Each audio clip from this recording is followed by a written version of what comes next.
प्यारे बच्चों नमस्कार। बच्चों आज की क्लास में हम एक्सरसाइज 3.4 करेंगे। अब देखो एक्सरसाइज 3.4 का क्वेश्चन नंबर 2 है। क्वेश्चन नंबर 1 अपन ने पिछली क्लास में किया था। अब देखो क्वेश्चन नंबर 2 है, उन सभी चतुर्भुजों की पहचान कीजिए जिसमें चारों भुजाएं बराबर लंबाई की हों और दूसरा है चार समकोण हो। यानी अपने को इस क्वेश्चन करने से पहले सबसे पहले अपने चतुर्भुजों के बारे में अपने को जानकारी होनी चाहिए भी कौन से चतुर्भुज की भुजाएं बराबर होती हैं, चारों भुजाएं किसके बराबर होती हैं, सम्मुख भुजाएं किसके बराबर होती हैं, कोण जो चारों कोण समकोण होते हैं वो कौन से में होते हैं। तो इसका जो पहला पार्ट है भी चारों भुजाएं बराबर लंबाई की हों। अब देखो चारों भुजाएं बराबर लंबाई की किस में होती हैं। देखो एक तो होता है समचतुर्भुज जिसमें इस प्रकार से चारों भुजाएं क्या होती हैं, बराबर होती हैं। जैसे मान लो ये आकृति है, अब इसमें ये और ये यानी चारों भुजाएं क्या होती हैं, समान लंबाई की होती है। तो ऐसी आकृति एक तो क्या होती है, समचतुर्भुज की होती है। उसके बाद में दूसरी आकृति और किसकी होती है जिसमें चारों भुजाएं बराबर होती हैं। तो देखो दूसरी आकृति जो होती है उसको अपन वर्ग बोलते हैं। वर्ग में भी क्या होता है, चारों भुजाएं बराबर होती है। तो दूसरी आकृति क्या होती है, वर्ग। वर्ग में भी चार भुजाएं होती है और समचतुर्भुज में भी क्या होती है, चार भुजाएं होती है। इनकी विशेषता क्या है, इन दोनों में चारों भुजाएं क्या होती हैं, बराबर होती है, यानी समान लंबाई की होती है। तो पहले का आंसर में क्या आ जाएगा, पहले का आंसर में यहाँ लिख देता हूं। पहले के आंसर में पहला तो आएगा समचतुर्भुज, समचतुर्भुज,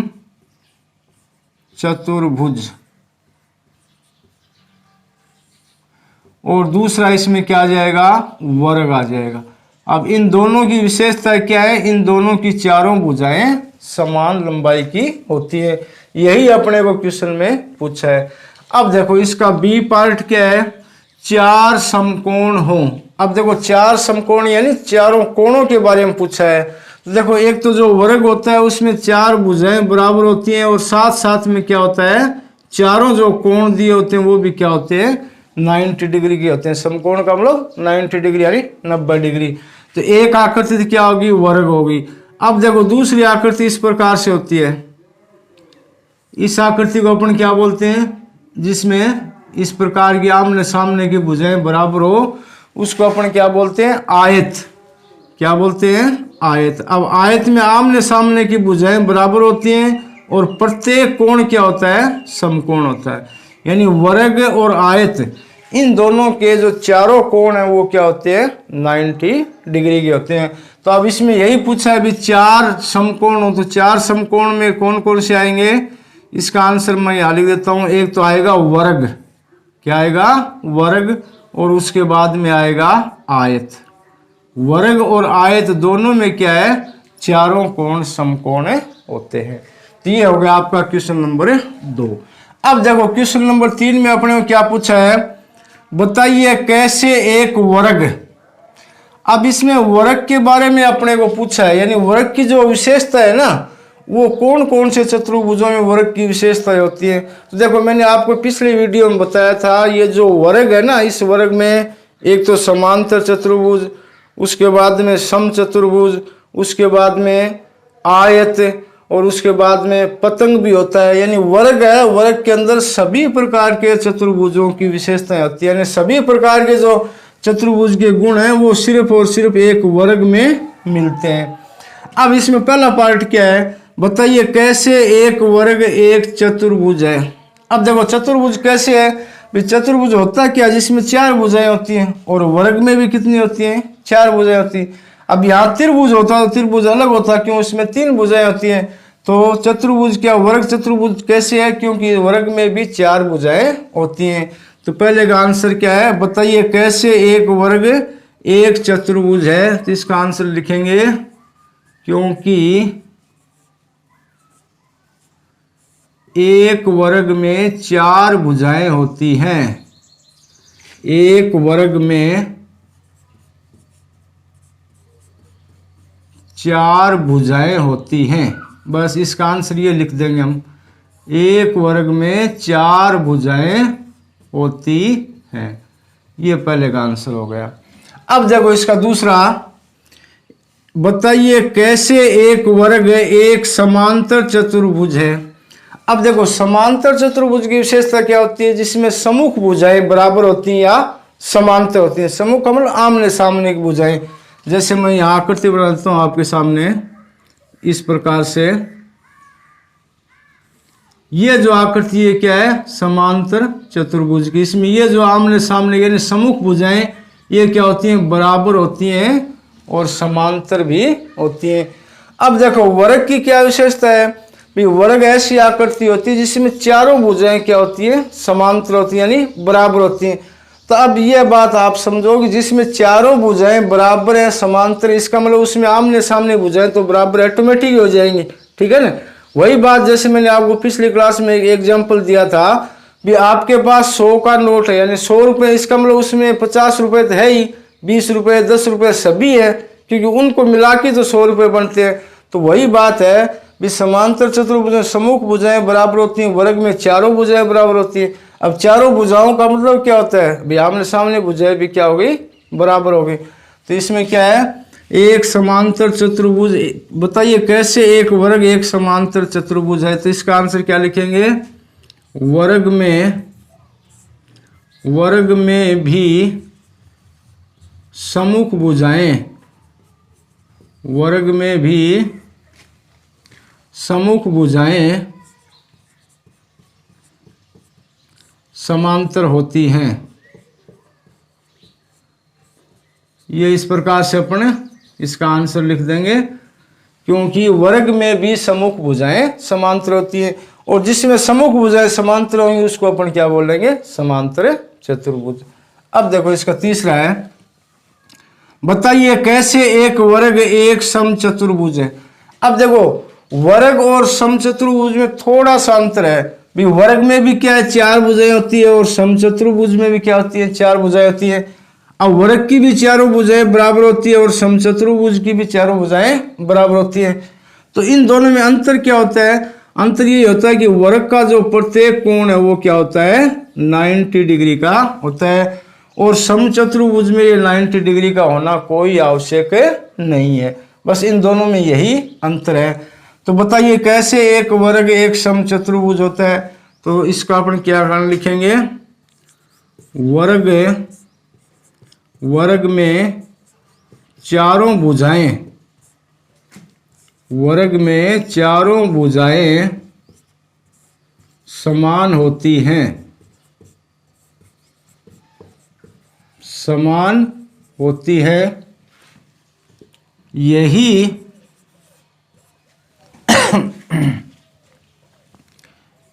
विशेषता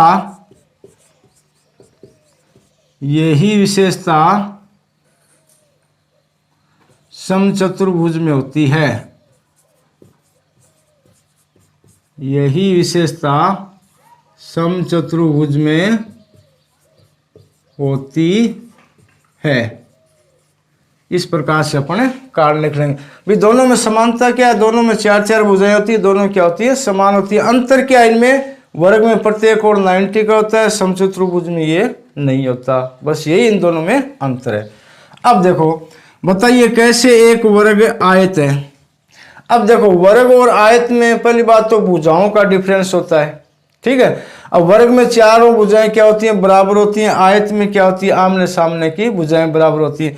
अब देखो जिसमें चारों भुजाएं बराबर है तो उसमें आमने सामने भुजाएं भी क्या होगी, बराबर होगी। यानी भुजाओं के आधार पर तो क्या है, वर्ग है वो आयत है। अब उसके बाद में दूसरी विशेषता क्या होती है, वर्ग के चारों कोण वो 90 डिग्री होते हैं और आयत के चारों कोण भी क्या होते हैं, 90 डिग्री के होते हैं। यानी इसका मतलब एक वर्ग है वो एक आयत भी है। तो इसका अपन कारण क्या लिखेंगे, आयत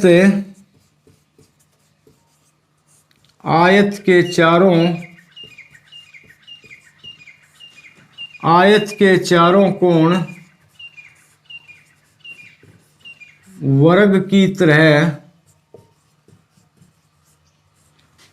की तरह 90 अंश के होते हैं, 90 अंश के होते हैं। बस ये अपने कारण लिखते हैं। अब इसमें कारण के साथ साथ आपको क्या करना है, इनमें आपस में थोड़ा थोड़ा जो अंतर है ना, वो अंतर को समझना है। समझ में आ गई? ये बात आपके दिमाग में आ जाएगी तो आप क्या कारण अपनी भाषा में किसी भी प्रकार अपन से लिख सकते हैं। तो ये आपका क्वेश्चन नंबर 2 और 3। प्यारे बच्चों, क्वेश्चन नंबर 4 है, एक चतुर्भुज का नाम बताइए जिसके विकिरण, पहला पार्ट है, एक दूसरे को समद्विभाजित करते हैं। अब देखो समद्विभाजित का मतलब क्या होता है, एक विकिरण उसको दो बराबर भागों में डिवाइड करता है। समद्विभाजित का मतलब दो बराबर के भाग। तो इस प्रकार के अपने को चतुर्भुजों के नाम बताने हैं जिसमें एक दूसरे को विकिरण क्या है, समद्विभाजित करते हैं। अब देखो जैसे मैं अलग अलग आपके पास आकृति बनाता हूं इस प्रकार से, ये जो आकृति इसमें सम्मुख भुजाएं क्या है, बराबर है। इसका मतलब ये आकृति किसकी है, समांतर चतुर्भुज की है। अब देखो इसके विकिरण इस प्रकार से बनेंगे। विकिरण क्या होता है, सम्मुख शीर्षों को अपन मिलाने से जो रेखाखंड प्राप्त होते हैं उसको अपन क्या बोलते हैं, विकिरण। अब ये जो विकिरण इस बिंदु पे, जैसे मान लो ये बिंदु O है, इस बिंदु पर एक दूसरे से मिलते हैं तो ये इस प्रकार से दो बराबर भागों में डिवाइड हो जाते हैं। यानी जहां भी विकिरण एक दूसरे को कटता है उस भाग से जो विकिरण है वो दो बराबर भागों में बंट गया। तो पहली बात तो समांतर चतुर्भुज है, उसमें भी क्या विकिरण दो बराबर भागों में डिवाइड होते हैं। इसका आंसर में अपन पहले क्या लिखेंगे, सबसे पहले लिख देंगे समांतर चतुर्भुज। समांतर चतुर्भुज। अब इसी प्रकार से अब दूसरा है समचतुर्भुज। समचतुर्भुज कौन सा होता है, जिसकी चारों भुजाएं क्या होती हैं, बराबर होते हैं। तो इस प्रकार से उसके विकिरण है वो भी क्या है, जिस बिंदु पे आपस में कटते हैं वहां से दो बराबर भागों में डिवाइड होते हैं। कहने मतलब समांतर चतुर्भुज, उसके बाद में समचतुर्भुज और उसके बाद में वर्ग और आयत, ये जो चारों टाइप है इन चारों में क्या है, जो विकिरण है वो परस्पर एक दूसरे को समद्विभाजित करते हैं। अब देखो इसके बाद में इनकी दूसरी विशेषता और होती है विकिरणों की भी, ये विकिरण आपस में किस प्रकार से मिलते हैं, ठीक है ना, यानी एक दूसरे के बराबर होते हैं या एक दूसरे के लंब समद्विभाजक होते हैं, वो अपन आगे वाले इसी क्वेश्चन में करेंगे। समझ में आ गए ना। तो पहले सबसे पहले अपन क्या देखेंगे, अभी विकिरण एक दूसरे को समद्विभाजित करते हैं तो देखो समांतर चतुर्भुज में करते हैं, उसके बाद में समचतुर्भुज, इसी प्रकार से वर्ग और आयत, इन चारों में क्या विकिरण एक दूसरे को बराबर भागों में डिवाइड करते हैं। तो इसके आंसर में ये चारों आ जाएंगे, समांतर चतुर्भुज, उसके बाद में समचतुर्भुज और उसके बाद में क्या है, वर्ग और उसके बाद में आयत। ये हो गया इसका पहले का आंसर। इसमें चारों आ जाएंगे। अब इन चारों की विशेषता क्या है, इन चारों के विकिरण क्या है, एक दूसरे को दो बराबर भागों में डिवाइड करते हैं यानी समद्विभाजित करते हैं। अब देखो इसका दूसरा है, एक दूसरे पर लंब समद्विभाजक है। लंब समद्विभाजक का मतलब देखो, लंब समद्विभाजक का मतलब ये होता है कि जब दो विकिरण इस प्रकार से एक दूसरे को काटते हैं तो काटने वाले बिंदु के ऊपर क्या है, 90 डिग्री का एंगल बनाते हैं। लंब समद्विभाजक का यही तो मतलब होता है भी, जैसे मान लो आप सिंपल से समझो भी, दो रेखाएं आपस में एक दूसरे के वो लंब होती हैं, इसका मतलब वहां ये दोनों आपस में 90 डिग्री का कोण बनाती हैं। तो इस प्रकार के जो विकिरण वो किस में होते हैं, जो लंब समद्विभाजक। समद्विभाजक का मतलब वो दो बराबर भागों में बढ़ते ही हैं लेकिन वो साथ में क्या होते हैं, लंब होते हैं। तो इस प्रकार के, जैसे मान लो ये आकृति आपके एक समचतुर्भुज की है जिसमें चारों भुजाएं क्या होती हैं, समान होती है। अब इसके विकिरण एक तो ये हो गया और एक ये विकिरण ये होगा। अब देखो ये विकिरण इस बिंदु पर मिल रहे हैं, इसका मतलब ये दो बराबर भागों में तो डिवाइड हो रहे हैं। इसके अलावा दूसरी विशेषता क्या है, जिस बिंदु पे मिलते हैं वहां पे कोण भी क्या है, ये इस प्रकार से 90 डिग्री का एंगल बनाते हैं। और दूसरी बात, यही जो विशेषता है यही किसमें है, वर्ग में भी है। वर्ग के विकिरण एक दूसरे को समद्विभाजित तो करते ही हैं लेकिन साथ में क्या है, जिस बिंदु पे मिलते हैं उस पे 90 डिग्री का एंगल भी बनाते हैं। तो यही इसमें पूछा है भी, एक दूसरे पर लंब समद्विभाजक। लंब समद्विभाजक मतलब जहां भी मिले वहां पे 90 डिग्री का कोण बनाए। जिसका आंसर में क्या हो जाएगा, एक तो हो जाएगा समचतुर्भुज, समचतुर्भुज और उसके बाद दूसरा हो जाएगा वर्ग। इन दोनों के विकिरण आपस में समद्विभाजित होने के साथ साथ में 90 डिग्री का कोण भी बनाते हैं। अब देखो उसके बाद में तीसरा है बराबर। तो जिसके विकिरण यानी कौन सी आकृति के विकिरण क्या होते हैं, बराबर होते हैं। तो देखो एक तो जो वर्ग है ना, वर्ग के जो विकिरण है वो आपस में क्या होते हैं, समद्विभाजित होते हैं। पहली बात तो इस प्रकार से यानी एक दूसरे को काटते हैं, दो बराबर भागों में डिवाइड करते हैं। दूसरी बात जहां भी कट रहे हैं वहां पे 90 डिग्री का एंगल बनाते हैं। तीसरी बात क्या है, ये जो विकिरणों की लंबाई होती है वो क्या होती है, समान होती है। अब देखो वर्ग और आयत इन दोनों में क्या है, विकिरणों की लंबाई क्या होती है, समान होती है। और वर्ग में एक विशेषता ये भी है कि विकिरण जहाँ पे कट रहे हैं वहाँ 90 डिग्री का एंगल बनाएंगे। तीसरी बात, विकिरण आपस में एक दूसरे को दो बराबर भागों में बांटते हैं। तो बराबर किस में हो जाएगा, एक तो हो जाएगा वर्ग में और उसके बाद में हो जाएगा आयत में। इस प्रकार से इसका आंसर क्या होगा, वर्ग और आयत। ये अपना क्वेश्चन नंबर 4। अब देखो क्वेश्चन नंबर 5 है, बताइए एक आयत उत्तल चतुर्भुज कैसे होता है। अब देखो इस प्रश्नावली के अपन ने फर्स्ट पार्ट में पढ़ा था उत्तल और अवतल क्या होता है, तो वो आपको ध्यान होगा। मैं एक बार आपको फिर रिपीट कर देता हूँ। देखो एक तो अपने उत्तल बहुभुज के बारे में पढ़ा था, उसके बाद में अवतल के बारे में पढ़ा था। अब इस एक्सरसाइज में अपन क्या अवतल से अपन कोई भी रिलेटिव नहीं है, यानी सिर्फ अपन उत्तल के बारे में पढ़ रहे हैं पूरी एक्सरसाइज में। तो उत्तल चतुर्भुज का मतलब क्या होता है, अभी कोई भी चतुर्भुजाकार आकृति है, जैसे वर्ग है, आयत है या समांतर चतुर्भुज है, किसी प्रकार की आकृति ले लो, अगर उसके विकिरण उस आकृति के अंदर ही स्थित हो यानी अभ्यंतर भाग में हो, तो इस प्रकार के अपने चतुर्भुज क्या बोलते हैं, उत्तल चतुर्भुज बोलते हैं। समझ में आ गया ना। तो आयत क्या है, अब देखो आयत की आकृति बनाते हैं अपन इस प्रकार से। ये क्या है, एक आयत की आकृति है, इसमें ये भुजा इसके बराबर है, ये भुजा इसके बराबर है, ठीक है।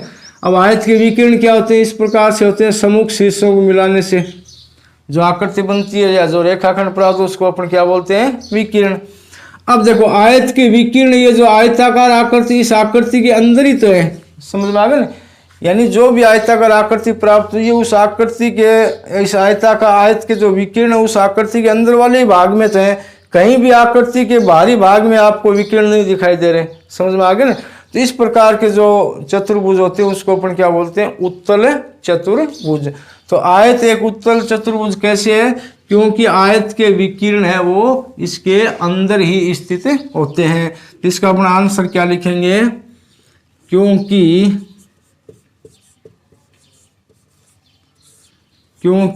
आयत के विकिरण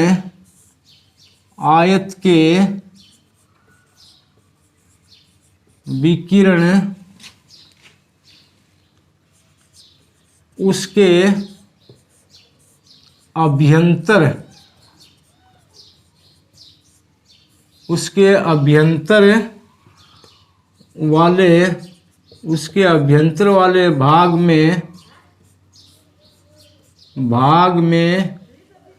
स्थित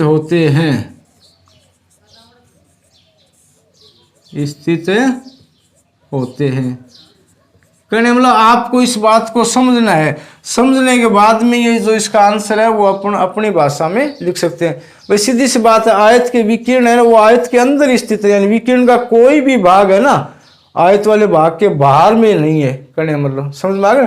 तो उत्तल जो बहुभुज के बारे में अपन ने पढ़ा था वो क्या है, उत्तल बहुभुज, वो उत्तल ऐसा बहुभुज जिसमें विकिरण उसके अंदर वाले भाग यानी उसके अभ्यंतर में ही स्थित हो। अब देखो जैसे मान लो एक आकृति अपन और बना के इस प्रकार से समझे, जैसे मान लो ये आकृति आपके पास,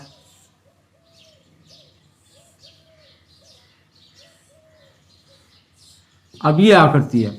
अब जैसे मान लो ये ए बी, ये बिंदु हो गया सी और ये बिंदु क्या हो गया डी, यानी ये भी चतुर्भुज है, 4 बिंदु हो गए, 4 भुजाएं होगी। अब अपन इसको विकिरण से मिलाएंगे। अब देखो ए सी क्या होता है, विकिरण, इस प्रकार से मिला दिया। उसके बाद दूसरा क्या होता है, बी डी विकिरण। अब इसको अपन इस प्रकार से मिलाएंगे तो ये जो आकृति प्राप्त हो रही है इसके अंदर नहीं है, ये इसके बाहर वाले भाग में स्थित है। तो इस प्रकार की जो आकृति होती है ना वो उत्तल चतुर्भुज नहीं होती है। अब आयत में यही तो है जो विकीर्ण उसके अंदर वाले भाग में स्थित है, इसलिए आयत क्या एक उत्तल चतुर्भुज है। इस प्रकार से आपका क्वेश्चन नंबर 5 हो गया। आगे वाला क्वेश्चन अपन नेक्स्ट क्लास में करेंगे। तब तक के लिए नमस्कार, धन्यवाद।